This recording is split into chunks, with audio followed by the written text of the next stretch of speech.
Everyone, I am Aarti. I welcome you to my YouTube channel Aarti English classes. और आज मैं आपको कराने वाली हूँ वही टॉपिक जो पिछली वीडियो में मैंने आपको बताया था, दैट इज सिंटैक्स। और सिंटैक्स में मैंने आपको बताया था जितने भी सारे पार्ट ऑफ स्पीच होते हैं सारे के सारे इंपॉर्टेंट होते हैं और सारे पार्ट्स को हमें अच्छे से समझना होता है सो दैट हम इस कॉन्सेप्ट को बहुत अच्छे से क्लियर कर। सिंटैक्स में मैं आपको करा रही हूँ नाउन। एक वीडियो मैं नाउन के ऊपर अपलोड कर चुकी हूँ, आपने नहीं देखी होगी, मैं लिंक दे दूंगी, आप देख लीजिएगा।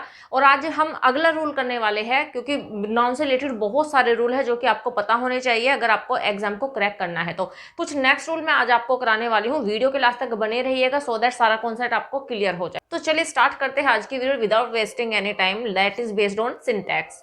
रूल है, ऐसे यंत्र व वस्त्र है ना, क्लोथ, जिनके दो इक्वल पार्ट होते हैं, मीन्स जिनके दो बराबर भाग होते हैं, हमेशा प्लूरल की तरह यूज होते हैं। मीन्स ऐसे कोई भी यंत्र आप ले लीजिए जैसे कि सीजर, ठीक है, या फिर ऐसा कोई भी कपड़ा आप ले लीजिए, कोई भी ऐसी ड्रेस ले लीजिए जिसके इक्वल दो पार्ट होते हैं। तो जब उनके दो पार्ट होते हैं तो ऐसे नाउन को हम प्लूरल ही कंसिडर करते हैं। और जब सब्जेक्ट वर्ब एग्रीमेंट मैंने आपको बताया था, सब्जेक्ट वर्ब एग्रीमेंट में singular noun singular verb, plural noun plural verb. तो जब ऐसे नाउन्स जिनके दो इक्वल पार्ट होते हैं तो हम उन्हें प्लूरल कंसिडर करेंगे और उनके साथ में प्लूरल वर्ब ही यूज होगी। तो इन नाउन्स को आप अच्छे से याद कर लीजिए, जितने भी मैंने यहाँ पे लिखे हैं ज्यादातर एग्जाम में इन्हीं में से ही मिल जाता है। ये प्लूरल ही दिखेंगे आपको और ये प्लूरल फॉर्म में ही यूज होते हैं, इनके साथ प्लूरल वर्ब ही आती है। तो देखिए, specs, right, scissors, trousers, socks, shorts, drawers, pantaloons, tongs, right. तो ये जितने भी नाउन्स मैंने यहाँ पे लिखे हैं सारे के सारे देखने में भी आपको प्लूरल ही लग रहे हैं। अब यहाँ पे अगर मैं सीजर की बात करती हूँ, हम अपनी डेली लाइफ में बहुत मिस्टेक करते हैं। जब हम सीजर को बोलते हैं, हम बोलते हैं कि सीजर देना, तो सीजर नहीं होता है, वो होता है सीजर्स। आप एक सीजर के लिए भी बात कर रहे हो ना, तो आप यही कहोगे कि सीजर्स दे दो, राइट। तो वहां पे एक ही सीजर की बात हो रही है, बट वहां पे हम सीजर्स बोलेंगे। वाई? बिकॉज सीजर के टू इक्वल पार्ट होते हैं, ठीक है। जैसे कि स्पेक्स का बात कर लीजिए, आप चश्मे को ले लीजिए, चश्मे का दोनों इक्वल पार्ट होते हैं। अगर एक को हाफ कर दे तो दूसरा सेम उसके इक्वल ही होता है, सेम उसी के जैसे होता है। तो टू पार्ट होने की वजह से हम उनको प्लूरल ही कंसिडर करते हैं, राइट। ट्राउजर्स की आप बात कर लीजिए, ट्राउजर्स के भी टू इक्वल पार्ट्स होते हैं। सोक्स आप लीजिए, एक सोक्स को आप कभी यूज नहीं कर सकते, अगर पहनोगे तो दो ही पहनोगे एक बार में, ठीक है। शॉर्ट्स इस तरह से ड्रॉर होती है, and Pantaloons and tongs, tongs होता है चिमटा, चिमटे में आप देखिए दो इक्वल पार्ट होते हैं। तो ये सारे के सारे नाउन है जो कि प्लूरल में यूज होते हैं, प्लूरल वर्ब ही लगेगी। एग्जाम में क्या मिस्टेक आती है, देखिए एग्जाम में मिस्टेक ये आती है कि इनको सिंगुलर में दे देते हैं, ठीक है, सिंगुलर ऐसे सीजर दे देंगे। अब जिनको नहीं पता वो तो सीजर सोचेंगे अच्छा एक सीजर की बात हो रही है, उनको मिस्टेक लगेगी ही नहीं सेंटेंस में, राइट। ट्राउजर्स दे देंगे, ट्राउजर दे देंगे, ट्राउजर, राइट, ट्राउजर देंगे और उसके साथ सिंगुलर वर्ब दे देंगे आपको। तो दोनों मिस्टेक वही है कि ना तो वो ट्राउजर होता, वो ट्राउजर्स होता है, और जब वो ट्राउजर्स होता है तो उसके साथ में लगेगा प्लूरल वर्ब। अब देखिए यहाँ पे, योर ट्राउजर्स आर डर्टी, यहाँ पे एक ही ट्राउजर की बात हो रही है, ये नहीं बहुत सारे ट्राउजर की बात नहीं हो रही है, एक ही ट्राउजर। तो यहाँ पे है योर ट्राउजर्स आर डर्टी। तो देखिए ऐसा लगा हुआ है डेफिनेटली, एंड क्या है, ये प्लूरल है और प्लूरल वर्ब आई है। एग्जाम में ऐसे देंगे योर ट्राउजर इज डर्टी, तो हमें क्या करना होगा, इज को रिमूव करना होगा, आर लगाना होगा, ट्राउजर को ट्राउजर्स लिखना होगा। नेक्स्ट देखिए, हर स्पेक्स आर ब्लैक, ठीक है, तो स्पेक्स आर ब्लैक, तो ये भी वही मिस्टेक देंगे, स्पेक्स दे देंगे, ओनली स्पेक देंगे वो वहां पे और इसके साथ में इज दे देंगे।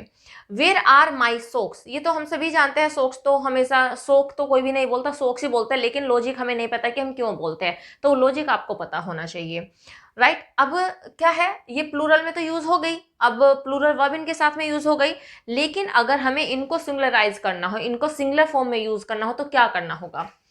इन नाउन को अगर सिंगुलर दिखाने के लिए क्या करना पड़ेगा, हमें इनसे पहले अ पेयर ऑफ का यूज करना पड़ेगा, राइट। क्या करना पड़ेगा, आ पेयर ऑफ। जब अगर हम इनसे पहले आ पेयर ऑफ का यूज कर देते हैं तो ये सिंगुलर बन जाएगी, याद रखना। और जब ये सिंगुलर बन जाएगी तो याद रखना इनके साथ में सिंगुलर वर्ब ही आएगी।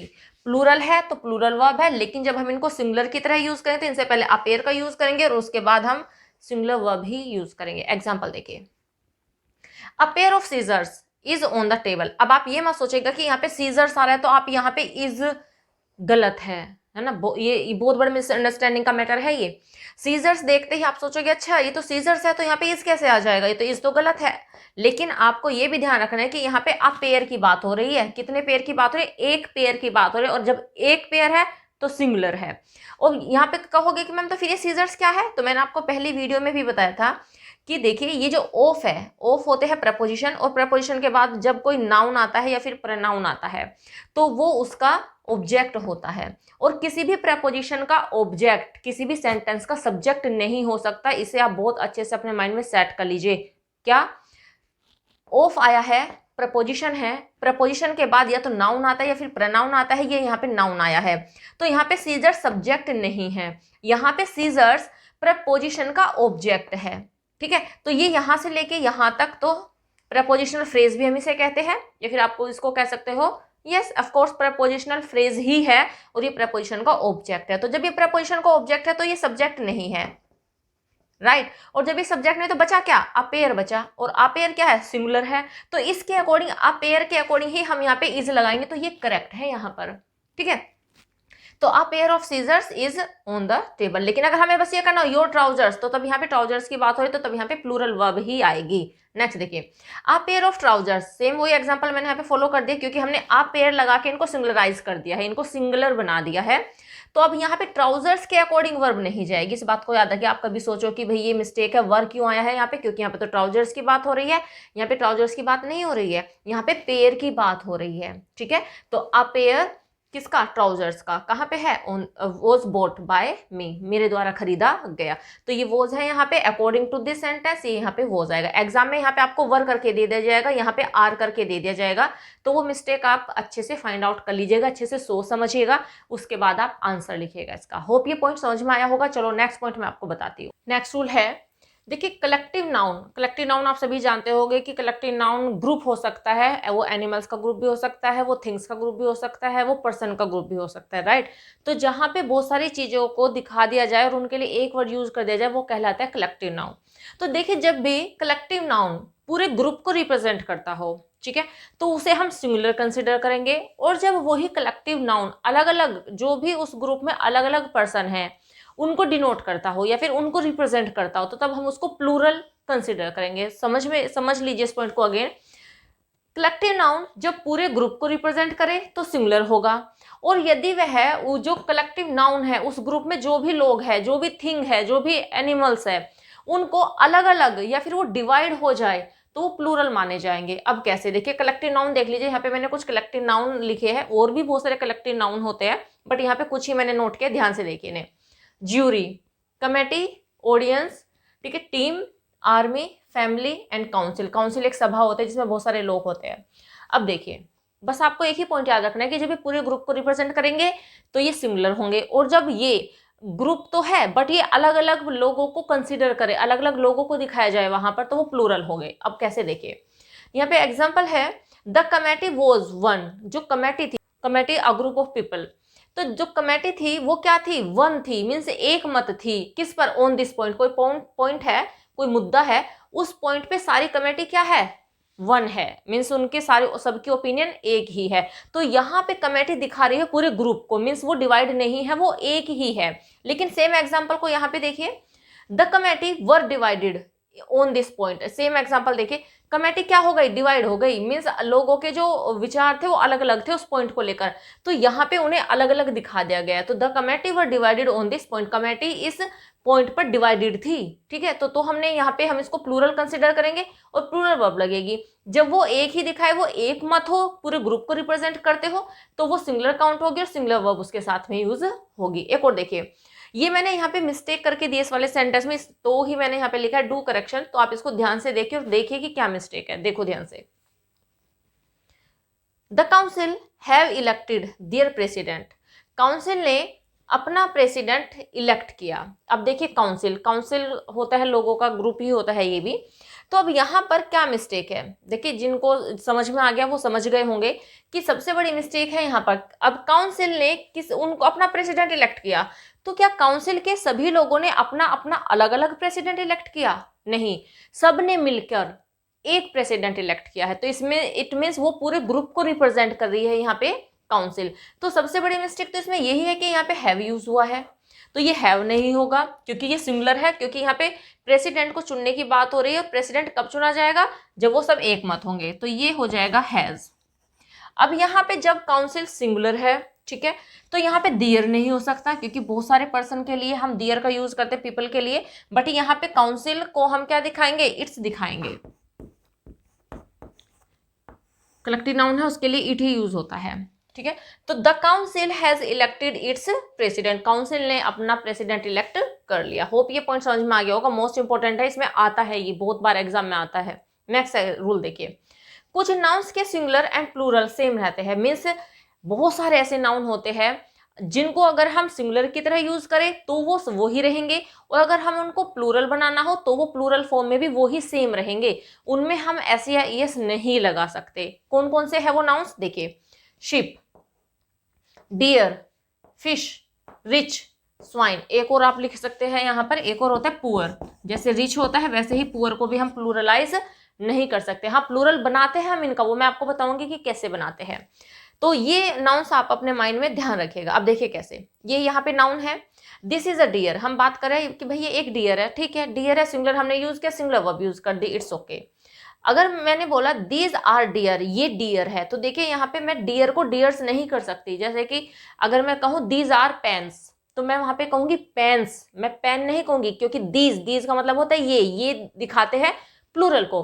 तो these are pens, those are boys, ठीक है, दोज आर बॉयज, तो दोज है उसके साथ हमने लगाया आर और बॉय को हमने कर दिया प्लूरल। लेकिन यहाँ पे हमने दीज तो यूज किया है, प्लूरल वर्ब भी यूज की है, लेकिन यहाँ पे हमने डियर को प्लूरल नहीं बनाया। क्यों? क्योंकि अभी मैंने बताया है कि कुछ नाउन ऐसे होते हैं जिनका सिंगुलर फॉर्म भी वही रहता है एंड प्लूरल फॉर्म भी वही रहता है, तो हम इनको प्लूरल में भी यूज कर सकते हैं। प्लूरल में यूज करेंगे तो इनके साथ प्लूरल वर्ब यूज होगी, सिंगुलर में यूज करेंगे तो इनके साथ सिंगुलर वर्ब यूज होगी, लेकिन ये सिंगुलर फॉर्म में ही यूज होंगे दोनों, याद रखिएगा।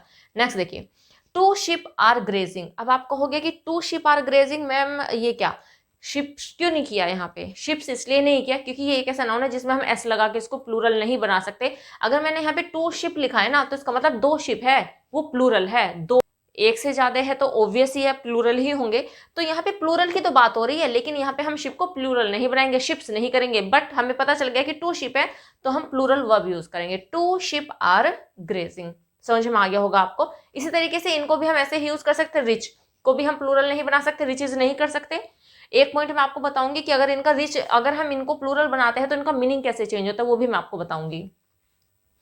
पुअर को भी नहीं कर सकते हम प्लूरल, स्वाइन को भी नहीं कर सकते, राइट। अब देखिए इसमें एग्जाम में कैसे आएगा, बात यह है कि एग्जाम में कैसे आपको दिया जाएगा, आप कैसे कंफ्यूज होगे, लेकिन आपको कंफ्यूज नहीं होना, आपको ये पॉइंट याद रखना है। एग्जाम में कैसे मिस्टेक आएगी देखिए, टू शिप्स आर ग्रेजिंग। अब ऐसे सेंटेंस दे दिया जाएगा, टू शिप्स आर ग्रेजिंग, आपको लगेगा देयर इज नो मिस्टेक, आप फाइंड आउट ही नहीं कर पाओगे। वाई? बिकॉज भाई शिप्स तो प्लूरल है, उसके साथ प्लूरल वर्ब आई है, तो क्या मिस्टेक है इसमें? कुछ भी नहीं, एग्जामिनर पागल है, उसने तो गलत दे दिया है ये सेंटेंस, यही सोचोगे आप। लेकिन ऐसा नहीं सोचना है आपको, यही तो नहीं सोचना एग्जामिनर पागल थोड़ा बैठा कि आपको सही चीजें करके देगा, वो तो गलत ही देगा। अगर वो इंप्रूवमेंट के लिए दे रहा है तो गलत ही देगा, ठीक है। तो क्या है, टू शिप्स आर ग्रेजिंग, रोंग है। वाई?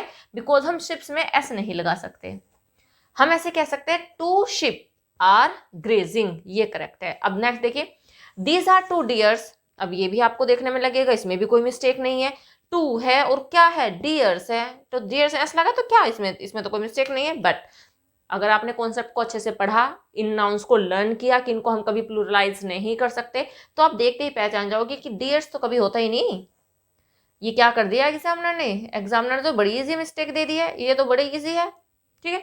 तो ये हटाना है आपको, ऐसे हटाना है, these are two deer. Hope ये सारे के सारे रूल आपको समझ में आ गए होंगे। नाउन बहुत इजी कॉन्सेप्ट है, आपको बस थोड़ा सा प्रेजेंस ऑफ माइंड की रिक्वायरमेंट होती है। आप थोड़ा सा माइंड को प्रेजेंट रखिए अगर आप पढ़ रहे हैं तो, ऐसे सुपरफिशियल नॉलेज मत लीजिए आप। जो आगे के रूल बचे हैं वो मैं दूसरी वीडियो में कवर करूंगी, और आई थिंक वो सारे के सारे रूल हम नेक्स्ट वीडियो में कवर कर लेंगे।